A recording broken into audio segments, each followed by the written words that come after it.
M Hindi कक्षा में मैं सुनीति मिश्रा आप सबका हार्दिक स्वागत करती हूँ। बच्चों, आजकल हम पढ़ रहे हैं कक्षा 8वीं की बसंत और आज मैं पढ़ाने जा रही हूँ उसका 13वां पाठ जहां पहिया है। ये पी साईनाथ द्वारा रचित है। तो प्रस्तुत पाठ में जो लेखक है वो ये बताना चाहते हैं कि जहां चाह वहां राह, यानी हम जो करना चाहते हैं वहां पर अगर हम उसमें मेहनत करें तो ईश्वर अपने आप कहीं ना कहीं रास्ते खोल देता है। तो ये लेखक ने तमिलनाडु राज्य के सर्वाधिक पिछड़े जिले में गिने जाने वाले पुडुकोट्टई की महिलाओं के बारे में बताया है। वहां उन्होंने साइकिल सीखने को एक आंदोलन के रूप में लिया और समाज के रूढ़िवादी बंधनों और पुरुषों द्वारा थोपी गई दिनचर्या से बाहर निकलकर दिखाया। लेखक ने पहिए को विकास और उन्नतिकारी रूप में भी प्रस्तुत किया है।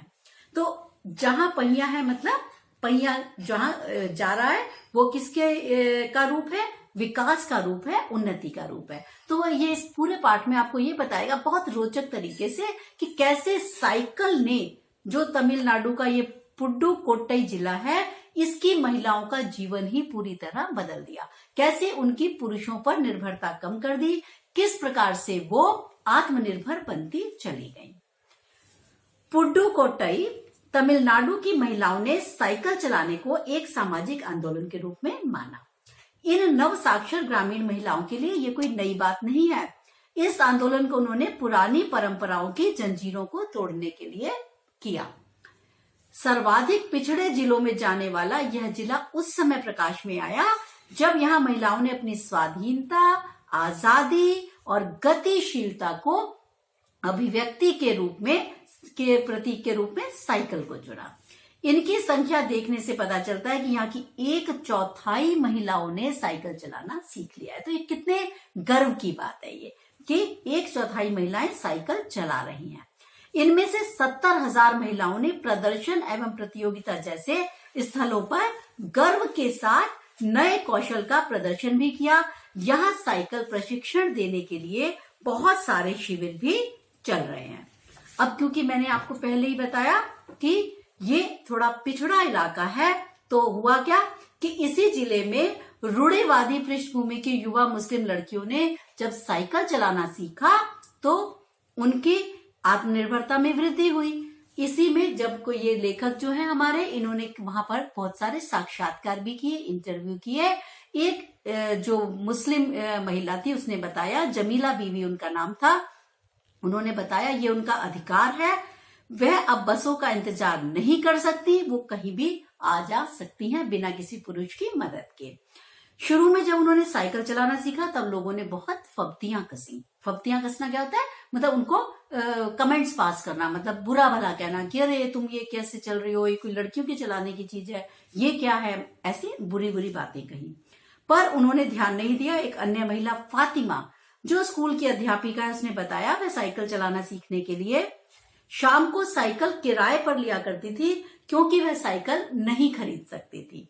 अब वो क्या कह रही है कि वह साइकिल को चलाने के लिए एक तरह की आजादी मानते हैं। वो कह रहा है मेरे लिए साइकिल चलाना क्या है कि जैसे मैं आजाद महसूस करती हूँ खुद को। इसी क्रम में उनकी मित्र अवकन्नी ने बताया कि उनकी 20 उम्र जो है उनकी 20 के आसपास है और उन्होंने अपने समुदाय की अनेक महिलाओं को साइकिल चलाना सिखा दिया है। साइकिल चलाना सीखने वाली महिलाओं में मजदूर वर्ग की संख्या भी बहुत अधिक है और इसकी प्रशंसक बालवाड़ी, आंगनवाड़ी कार्यकर्ता। आंगनवाड़ी में क्या होता है, जैसे जो सरकारी जो विद्यालय जैसे समझ लीजिए आप, वो बहुत छोटे स्तर पे होते हैं और ये लोग उनका पूरा पूरा ध्यान रखते हैं, खाना पीना सब तरीके से। ये जो अध्यापिकाएं हैं, ग्राम सेविकाएं हैं, इसमें से बहुत सारी क्या है, दोपहर का खाना पहुंचाने वाली औरतें भी हैं और इनमें से ज्यादातर महिलाओं ने हाल फिलहाल मतलब अभी अभी साइकिल चलाना सीखा है।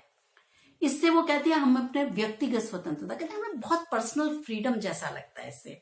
और वे बोलती है, आंदोलन की एक अगुआ बताती है कि इससे महिलाओं के आत्मविश्वास में वृद्धि हुई है। शुरू में सब कुछ हमें बुरा बुरा भी कहते थे, लेकिन अब इसे सामाजिक स्वीकृति मिल गई है और अब वे महसूस करती हैं कि वे अपनी घिसी पिटी जिंदगी से बाहर आ गई हैं। साइकिल चलाना सीखते समय वे साइकिल चलाने को प्रोत्साहन देने वाले गीत भी गाती हैं। और जो महिलाएं साइकिल चलाना सीख चुकी हैं वे साइकिल चलाने का प्रशिक्षण आने जो नया सीखना चाहती हैं उन महिलाओं की मदद करती हैं। कितना सुंदर बात है ये। साइकिल चलाना सीखने सिखाने का काम वे अत्यंत उत्साह से करती हैं। 1992 के अंतर्राष्ट्रीय महिला दिवस के अवसर पर साइकिल सवार लगभग 1500 महिलाओं ने तूफान ला दिया और जिसे देखकर यहाँ के लोग सब हक्के बक्के रह गए।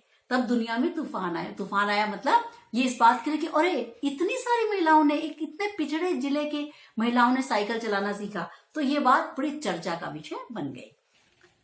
महिलाओं को साइकिल चलाना सीखने के बारे में पुरुषों की यह राय थी कि इस क्षेत्र में साइकिल सीखने वालों की संख्या में वृद्धि हुई है। यहाँ एक साइकिल डीलर ने भी माना कि यहाँ साइकिल की बिक्री में बड़ी वृद्धि हुई। अन्नामलाई की 22 वर्षीय मनोरमनी ने बताया, शहर से कटे इस इलाके में साइकिल चलाना सीखने से गतिशीलता बढ़ जाती है और आर्थिक लाभ भी है।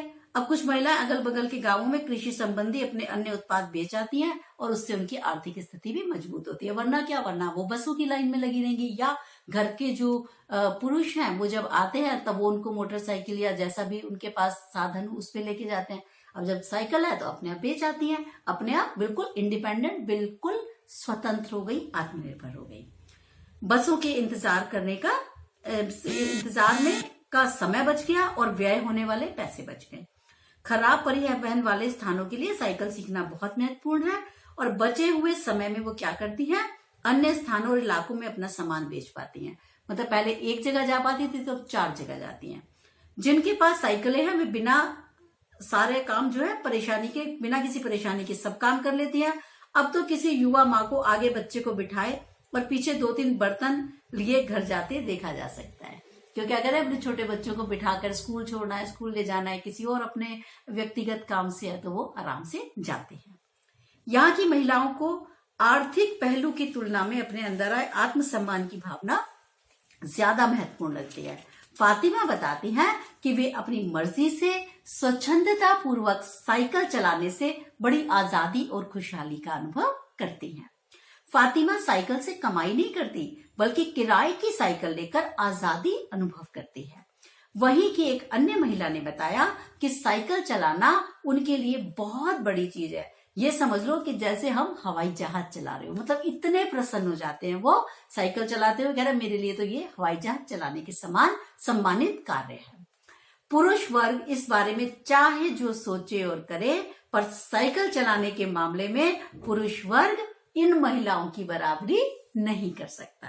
तो बच्चों ये थी हमारी फुड्डू कोट्टई की कहानी, जहां पहिया है। थोड़े से मैं इसकी शब्दार्थ बता दूं। नवसाक्षर जिसने अभी अभी पढ़ना सीखा है, सार्वजनिक सभी लोगों के लिए, फब्तियां कसना मैंने आपको बताया, मजाक उड़ाना, अगुआ आगे चलने वाला, हक्का बक्का करना, हैरान कर देना, और आत्मसम्मान, अपना सम्मान, उपलब्धि, विशेष प्राप्ति। तो ये थे बच्चों हमारे आज का 13वां पाठ। अब हम मिलेंगे अगले पाठ के साथ। तब तक के लिए मुझे आज्ञा दीजिए। नमस्कार।